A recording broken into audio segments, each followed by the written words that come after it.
France र सेनेगलले FIFA विश्वकपमा एक अर्कासँग प्रतिस्पर्धा गरिरहँदा 24 वर्षको त्यो भिडन्त सम्झनै पर्ने हुन्छ। जतिबेला उपाधि रक्षा अभियानमा रहेको फ्रान्सलाई उद्घाटन खेलमा सेनेगलले 1-0 को नतिजामा स्तब्ध पारेको थियो। यी दुई मंगलबार मध्यराती नेपाली समय अनुसार 12:45 बजे समूह आईको पहिलो खेलमा प्रतिस्पर्धा गर्दैछन्। स्पेनसँगै यसपालि उपाधिको प्रबल दावेदारको रूपमा हेरिएको फ्रान्स आफ्नो मुख्य प्रशिक्षक डिडियर डेस्च्याम्पलाई राम्रो फेरबल दिन चाहन्छ। डेस्च्याम्प अर्थात् खेलाडी र मुख्य प्रशिक्षक दुवै भूमिकामा रहने विश्वकप चुम्ने एकमात्र जीवित व्यक्ति। डेस्च्याम्पले विश्वकप पछि आफ्नो हट सिट अर्का पूर्व कप्तान जिनेदिन जिदानलाई छाड्दैछन्। त्यसैले अमेरिका विश्वकपमा उनीसँग सर्वकालीन महान प्रशिक्षक बन्ने अवसर हुनेछ। अमेरिकामा एक त डेस्च्याम्पलाई दोस्रो विश्वकप चुम्ने अवसर छ, अर्को उनले सबैभन्दा धेरै विश्वकप खेल जित्ने प्रशिक्षक बन्ने मौका पनि छ। यदि फ्रान्सले समूह चरणका 3वटा खेलमा विजय हासिल गर्ने हो भने डेस्च्याम्पले जर्मन प्रशिक्षक हेल्मुट सोनको 16 खेलको कीर्तिमानलाई भङ्ग गर्नेछन्। छनौट प्रतियोगितामा फ्रान्सले 2 मात्र अङ्क गुमाएको थियो। फ्रान्सको यो लगातार 8औं विश्वकप सहभागिता हो। पछिल्ला 7 मध्ये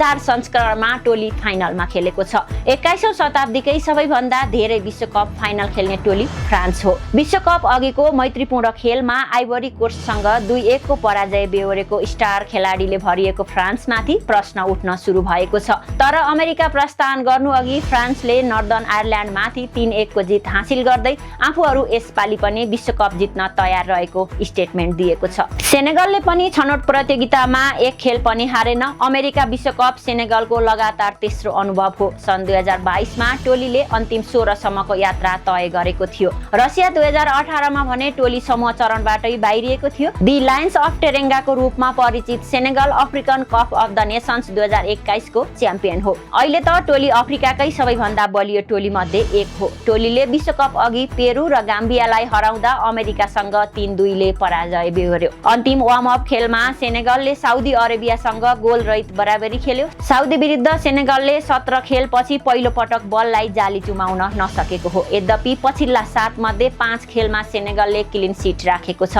मुख्य प्रशिक्षक पेप थियाया 24 वर्ष अघि सेनेगलले फ्रान्सलाई हराउँदा सदस्य थिए, तर त्यतिबेला उनले प्लेइङ मिनेट्स भने पाएका थिएनन्। फ्रान्सका रक्षक विलियम सालिबा ढाडको चोटबाट मुक्ति हुँदै पूर्ण प्रशिक्षणमा फर्किसकेका छन्। युल्स कुन्डे पनि माइनर मांसपेशी समस्याका बावजुद फिट देखिएका छन्। गोलकिपर माइक मैगननले पनि प्रशिक्षण सत्रको एक दिन गुमाएका थिए। अहिले उनी पनि पूर्ण रूपमा फिट रहेको बताइएको छ। स्टार खेलाडी तथा कप्तान किलियन एम्बाप्पेले राष्ट्रिय टोलीबाट 56 गोल गरेका छन्। 2 गोल पछि उनले अहिलेका उच्च गोलकर्ता ओलिभियर जिरुडलाई उछिन्ने छन्। सेनेगलको हकमा स्टार फरवार्ड साडियो माने पूर्ण रूपमा फिट छन्। मानेले इन्जुरीका कारण कतार विश्वकप गुमाएका थिए। आसाने डियायो, चोरिफ एन्डियाए र इन्द्रिसा गुएलाई सामान्य फिटनेस समस्याहरू छन्, तर उनीहरू खेलका लागि उपलब्ध हुने अपेक्षा गरिएको छ। समूह आईको अर्को खेलमा बुधबार बिहान नर्वे र इराक भिड्नेछन्।